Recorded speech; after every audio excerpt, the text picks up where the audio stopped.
Hello, my name is Sydney Lego, and I am a former Bartram Trail student and DECA member. I am thrilled that you decided to participate in DECA and to compete with a paper.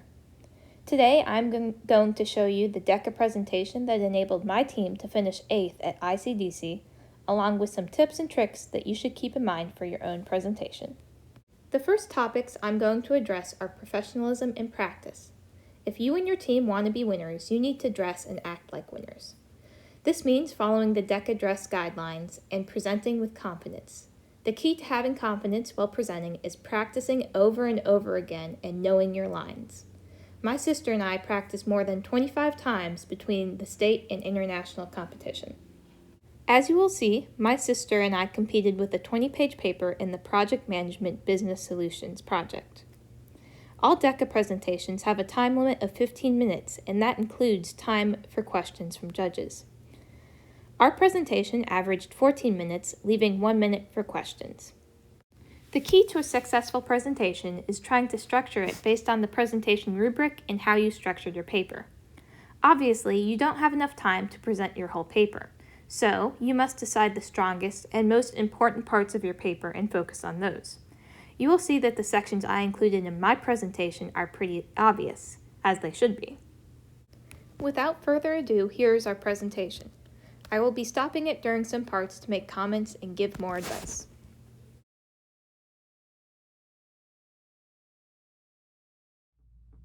Hello, my name is Erica Lego. Nice to meet you. I'm Sydney Lego. Here's a portfolio with some high-level talking points that you can follow along with throughout our presentation, along with some extra information that we will reference at the end. Hello, my name is Sydney Lego, and this is my teammate, partner in crime, and twin sister, Erica Lego. And before you ask, yes, it is Lego, like the small little plastic brick toys that we all hate stepping on, but no, we aren't related to the company in any way, otherwise we'd probably be on a yacht in the Mediterranean right now. I'm going to quickly stop it right there to highlight the little joke that we made at the beginning of the presentation. Getting your judge to laugh at the beginning and throughout your presentation will ease tension and put the judge in a happier mood, ultimately leading to higher scores. You will see that throughout our presentation we include funny and sometimes corny jokes and movements. You and your teammates should consider adding funny components to your presentation as well. Today we're going to tell you a little bit about our Business Solutions project in which we helped a local small business improve their marketing. Establishing our agenda will first give you some background about the company we helped, and then we'll go into the problem that we identified in the company along with our rationale for fixing that problem. Then we'll go into our approach to fix the problem along with some project management tools we used and a timeline, and then we'll finally go into our results. Wow, that was a little rough. But I'm going to make an excuse for myself by saying that we hadn't presented this for 2 weeks, and trust me, it showed. But it is important to mention that presentations are rarely perfect.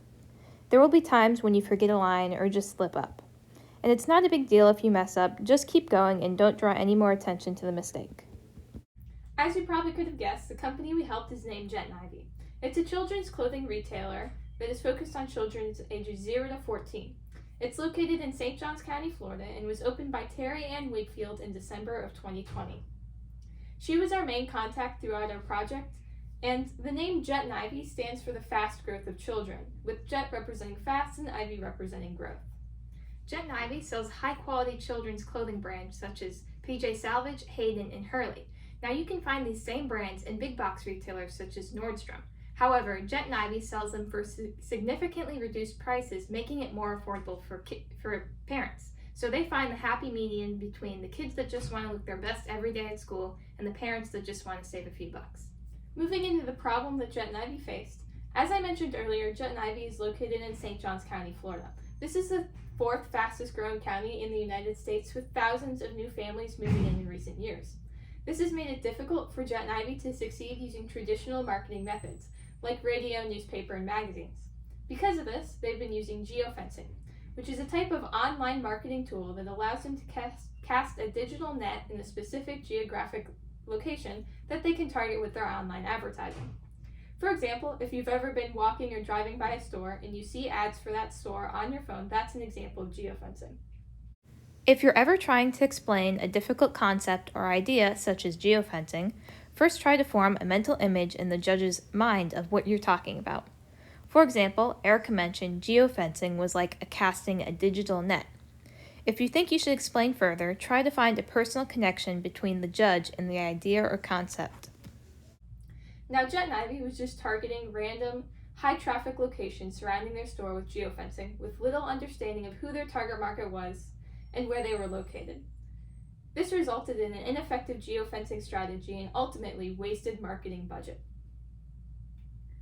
So, going into our rationale for fixing this problem, as Erica mentioned, if we could figure out where Jet and Ivy's target market was located and who they were, we would be able to come up with specific locations to recommend to Jet and Ivy to target with their geofencing tool. This would not only increase their return on their marketing investment, or ROMI, but it would also increase revenue as additional shoppers were expected due to the better marketing strategy.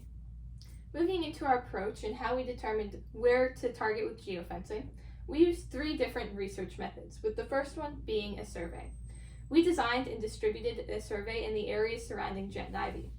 Based off of how our respondents answered our survey questions, we would split them into 3 customer segments, with the first one being parents with children's ages 0 to 14, grandparents, or any relatives that buy children's clothing but not necessarily for children that they have, and the final one being teenagers.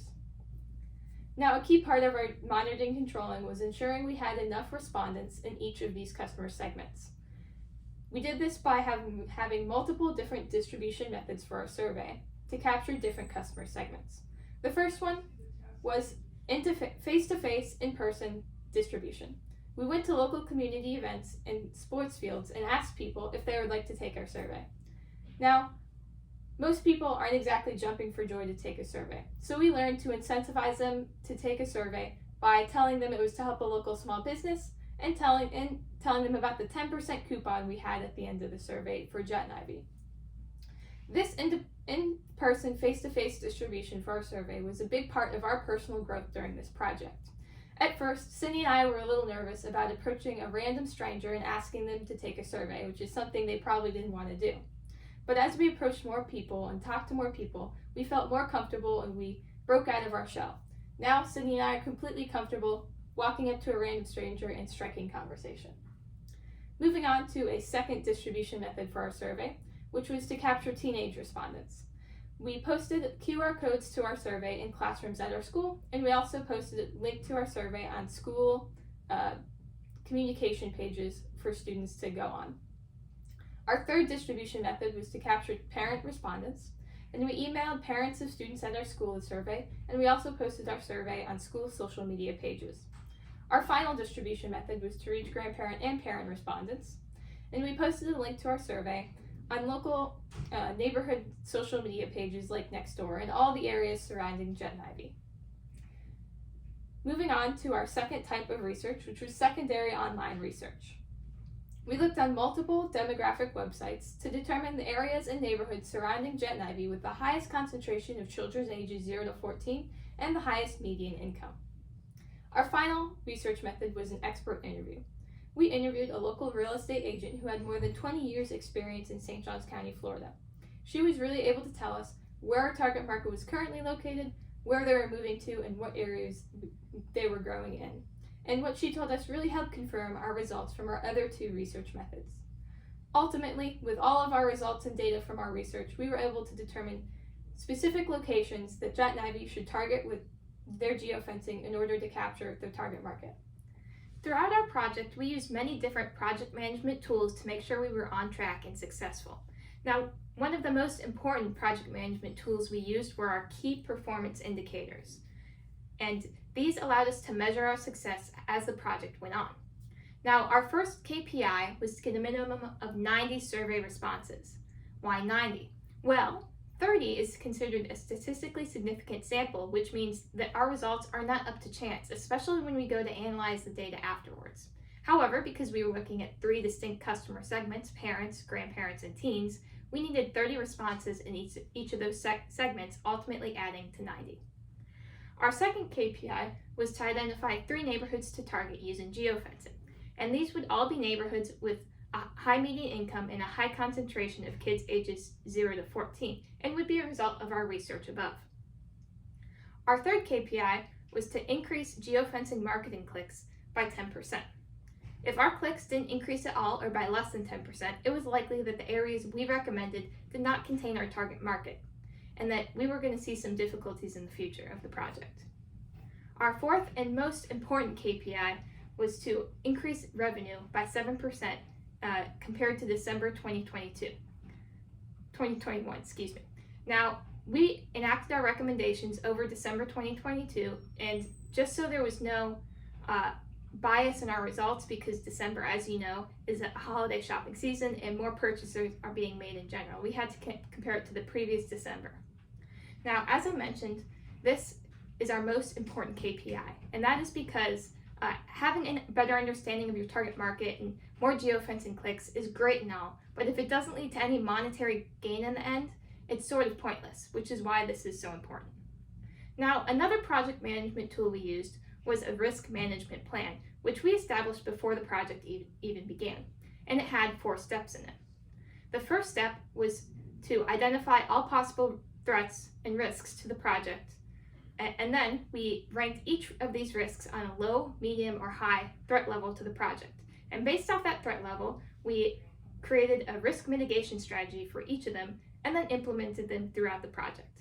Now, an example of a low threat risk we identified to the project was potential QR code and link failure during our survey distribution.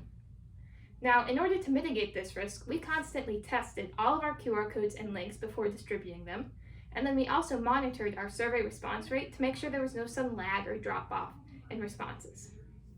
Moving on to another key project management tool we used was a definitive schedule.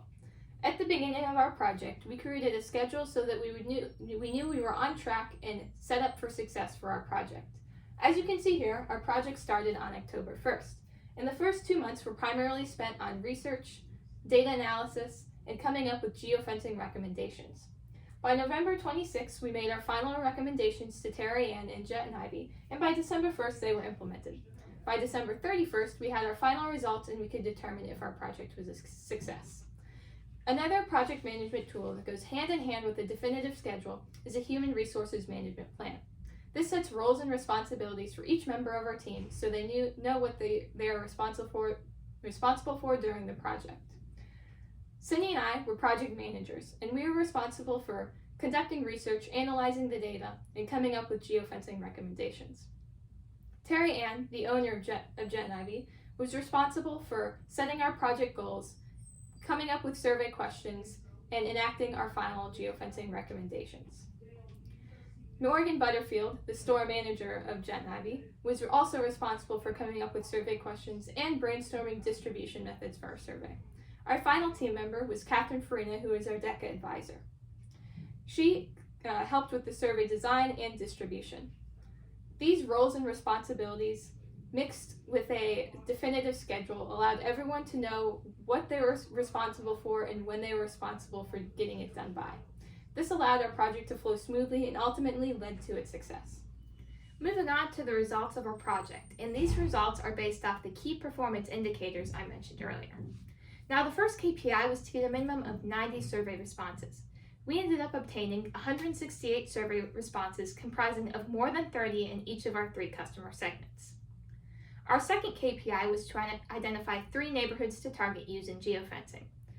We identified Julington Creek, Durban, and Cimarron as the neighborhoods to target.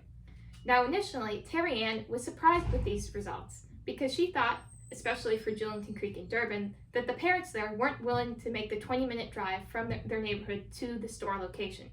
However, in one of our survey questions, we asked how far parents were willing to travel to buy children's clothes, and we figured out that on average, parents were willing to drive up to 25 minutes to buy clothing for their children.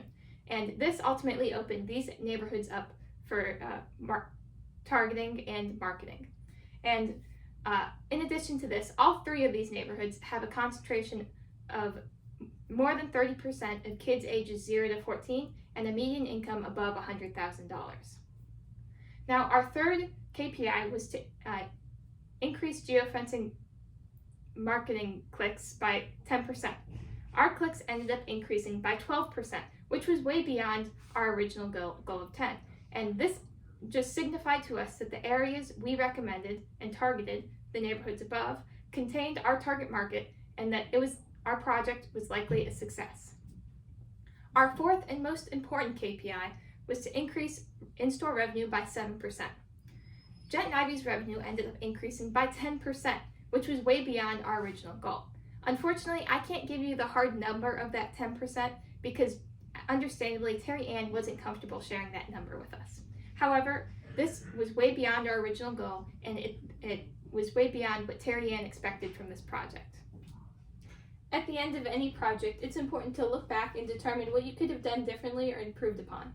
Looking back at our project, we determined the scope was limited by the amount of time we had and the size of our team. In the future, we would start our project earlier and add one more team member who is responsible for additional marketing research so we could help Jet and Ivy with a more holistic marketing strategy and not just geofencing. Something else we could have improved upon was our team's communication. At times it was a little disconnected, and this was primarily because we couldn't always schedule meetings because people had scheduling conflicts and were busy. In the future, we would set weekly meetings at the beginning of our project so that we would always have a time to sit down and talk to our team about where our project currently is and where it's going in the future. In conclusion, we found that our project was a complete success.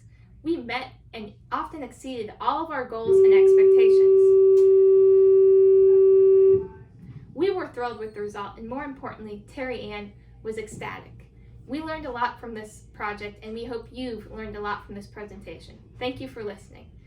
Now, if you go to the last page of the portfolio we provided for you, you'll see some more information about our survey questions and survey flow, and then finally survey results and analysis. Feel free to ask any questions.